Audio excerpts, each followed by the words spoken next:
Welcome once again to Lehto's Law. Here's Steve Lehto. We've talked in the past about the art of jury selection. So if you're trying a case, whether it's a civil case, a lawsuit, or a criminal trial, misdemeanor or felony, there will be a jury. And the size of the jury will vary. Sometimes civil cases have smaller juries than criminal trials. Sometimes misdemeanor trials have smaller juries. Also depends on the state you're in and a variety of other factors. But the idea behind jury selection is that you question potential jurors to find out whether they're suitable as jurors, and then they can be excluded for a variety of reasons. Sometimes a juror will come right out and say something that makes it very clear that they should not be sitting on that jury. So let's say that you have a case where the chief witness is going to be a police officer, and it's a criminal case, and someone gets in the stand and says, yeah, my father is a police officer, my grandfather's a police officer, and two of my uncles are police officers, and I believe everything they say. I love cops. You might see why that would be an issue with respect to that juror being unbiased going in. So you get to question the jurors and find these things out. And so they have two different ways or reasons for which you can exclude somebody from a jury, and one of which is an obvious bias. And another one is a peremptory challenge. And a peremptory challenge is the idea that each side gets to kick off the jury a couple people, 2, 3, 4, whatever it might be. And they get to do that for basically any reason or no reason, so long as it's not one of the prohibited reasons. So in other words, if I have a case where my defendant is black and I'm a prosecutor, I can't simply kick people off the jury for being black and use those as peremptory challenges. That's an example of a bad peremptory challenge. However, I've picked juries, and I've also taught classes on trial practice, and one whole section is all about jury selection. And during jury selection, you will see people who, for whatever reason, you know that person, there's some reason you don't want that person on the jury. And I like the idea of peremptory challenges. We've all seen it, and I don't know if I can say we all, referring to the whole audience here, but as attorneys or people in courtrooms, we've all seen it where somebody is being questioned about being a member of the jury, and you understand that they shouldn't be on the jury. However, Arizona is about to become the first state to end peremptory challenges on potential jurors. Arizona is saying we're going to end the practice entirely. This is a huge, huge deal. Peremptory challenges have been around for basically as long as jury selection has been around. Paul Davenport wrote the story for the Associated Press. Josh sent it to me. Thanks a lot, Josh. Arizona's top court, and of course most states, their courts are run by their Supreme Court. And the rules of the courts in that state, in the state court system, are set and defined by the Supreme Court. Federal courts are different. This is state courts. Arizona's top court is eliminating the longstanding practice of allowing lawyers in criminal and civil trials in state courts to remove potential jurors without explanation. Now, this is a move that proponents say will help prevent discrimination in the selection of trial jurors. So-called peremptory challenges will end January 1st under a groundbreaking rule change ordered Tuesday and released Friday by the Arizona Supreme Court. In the meantime, a task force will recommend possible changes to current court rules that also allow opposing sides in trials to ask judges to remove potential jurors for valid reasons, such as a stated bias or an inability to serve.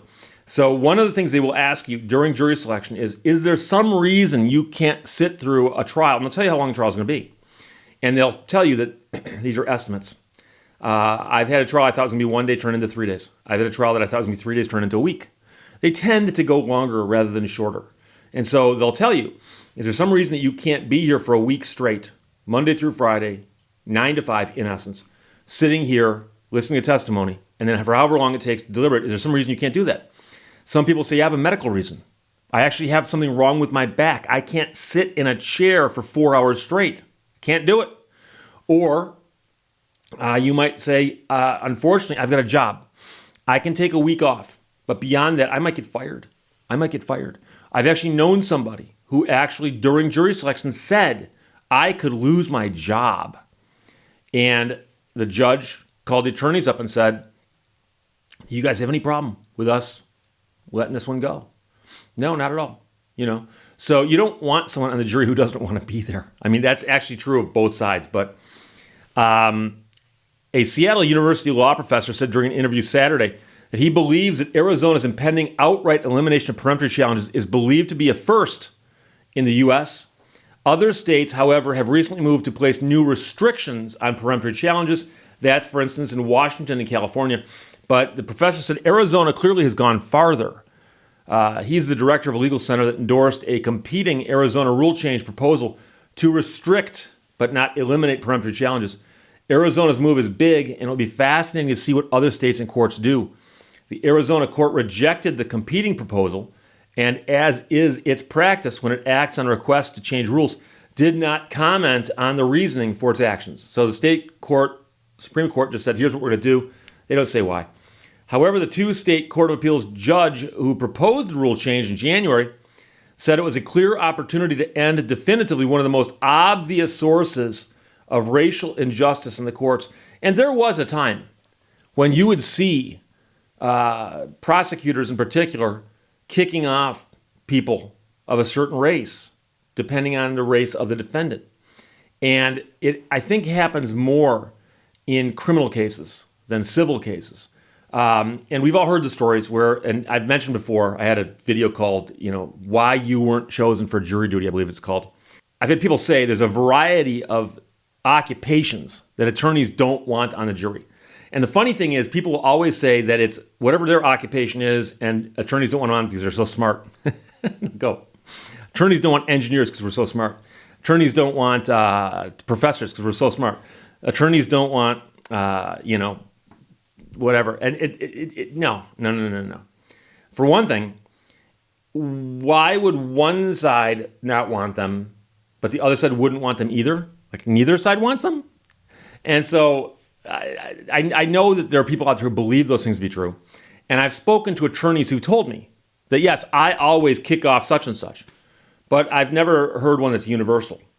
And I've seen enough juries selected to know that professors make it onto juries, attorneys make it onto juries, engineers make it onto juries. I mean, I've seen it with my own eyes. So to say that it doesn't happen, it does. It does. So, I've had people say, well, Steve, I'm an engineer and I've never been picked. Okay, that's a sample of one.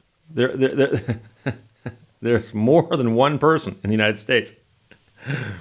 Many lawyers view peremptory challenges as a way to structure a jury favorable to his or her cause, but that interest should be secondary if elimination of racial, gender, and religious bias in the court system is a controlling goal, says the two judges who wrote the proposal. The current system of allowing a side to object to the other side's peremptory challenge of a potential juror is inefficient and ineffective, according to the proposal by the two former trial judges. Their proposal drew some support but also strong opposition from within the state's legal community while it was under consideration by the Supreme Court. Eliminating peremptory challenges would make it harder to pick a fair and impartial jury because some potential jurors would be chosen if they said they could be impartial, even though one side in the trial thought they were likely not acknowledging biases, opponents said in comments on the proposal. Maricopa County Attorney Alistair Adele said, expecting a prospective juror to candidly admit they cannot be fair is not realistic. Supporters included nearly all the judges on a trial court in one mid-sized county. Apart from preventing discriminatory abuse of peremptory challenges, their elimination presents opportunities to streamline jury selection, said the county Superior Court judges' comments.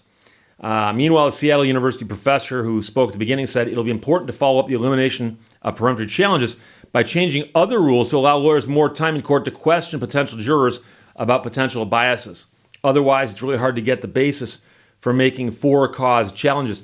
So, that's interesting because there are people who would suggest that, it's going to be more streamlined now.